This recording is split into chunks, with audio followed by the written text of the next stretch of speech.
Good evening বন্ধুরা, আমি রুম্পা। সব দিনের মতো আজও চলে এসেছি রুম্পাস হেলদি ফুড চ্যানেলে। আজ বানিয়েছি গরমের স্পেশাল মাছের ঝোল। আর তার জন্য আমি কিছুটা কাতলা মাছ নিয়েছি। আর নিয়েছি আলু বেগুন, এটা লম্বা লম্বা করে কেটে নিয়েছি সজনে ডাঁটা, নিয়েছি সর্ষে পোস্ত, একটু জিরে ধনে দিয়ে আমি এটা পেস্ট করে নিয়েছি, বেটে নিয়েছি। এটা সর্ষে পোস্ত সব একটুই দেয়া আছে, আর একটু জিরে ধনেও দিয়েছি ওতেই। আর নিয়েছি টমেটো কুচি, ফোড়নের জন্য নিয়েছি 5 ফোড়ন, লঙ্কা, তেজপাতা। এখন তাওয়াতে মাছটা ভেজে নেব।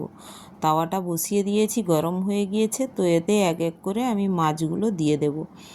আর তাওয়াতে মাছ ভাজলে জানেন তো খুব সুন্দর ভাজা হয়, আর তেলটা অনেকটাই কম লাগে। দেখুন এইটুকু তেলে আমার সব মাছগুলো সুন্দর ভাজা হয়ে যাবে।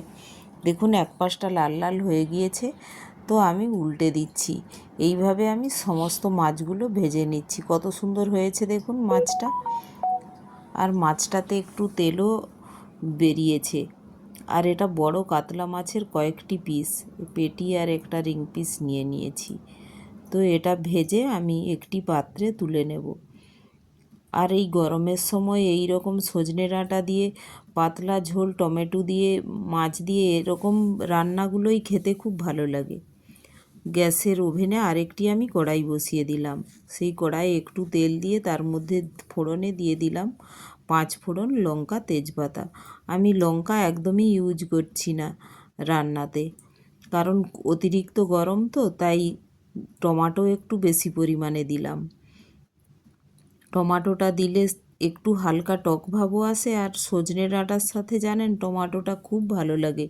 ফ্লেভারটা এত সুন্দর ওঠে টমেটোর সাথে সজনে ডাঁটা রান্না করলে।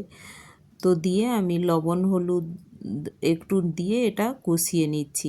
এটা যখন নরম নরম হয়ে আসবে তখন এর মধ্যে দিয়ে দেব কেটে রাখা আলুটা। দেখুন অনেকটা নরম হয়ে গিয়েছে, তো এই সময় আমি এর মধ্যে আলুটা দিয়ে দেব।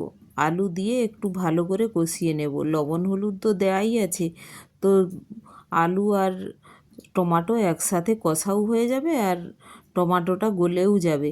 তো একটু নাড়াচাড়া করে এর মধ্যে দিয়ে দিলাম যে সর্ষে পোস্ত, একটু জিরে ধনে দিয়ে আমি বেটে রেখেছিলাম, তো ওটা দিয়ে দিলাম। দিয়ে নাড়াচাড়া করে আমি একটু ঢেকে এই মশলাটা কষে নেব আলুর সাথে। এখন আমি বেগুন আর সজনে ডাঁটা এখন আমি ইউজ করছি না।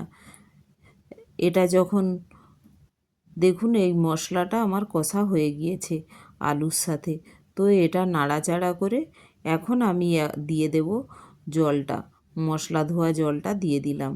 আরও এতে একটু বেশি পরিমাণেই জল দিয়ে দিলাম, যেহেতু ঝোল বানাবো তো একটু ডুবো ডুবো করে সবজিগুলো ডুবেও যাবে। এইভাবে একটু বেশি করেই আমি জল দিয়ে এটা রান্না করছি ঝোল রাখার জন্য। আর এইভাবে ঢেকে আমি এটা কুক হতে দিলাম। দেখুন এটা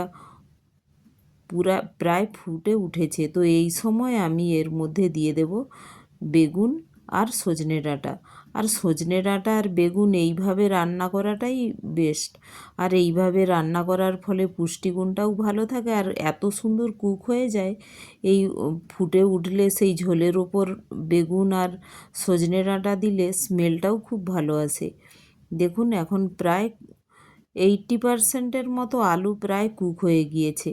তো এই অবস্থায় আমি এটা নাড়াচাড়া করে দেখুন আলুটা প্রায় কুক হয়ে এসেছে, একটু বাকি রয়েছে।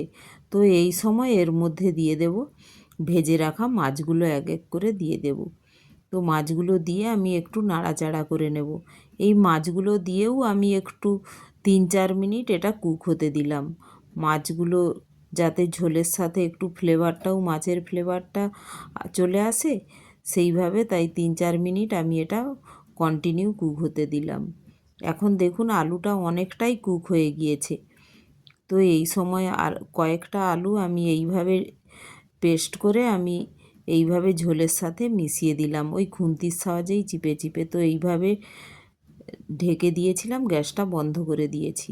এখন দেখুন রান্নাটা কত সুন্দর হয়েছে। আর গরমকালে এই রকম পাতলা ঝোল হলেই খেতে মন হয়।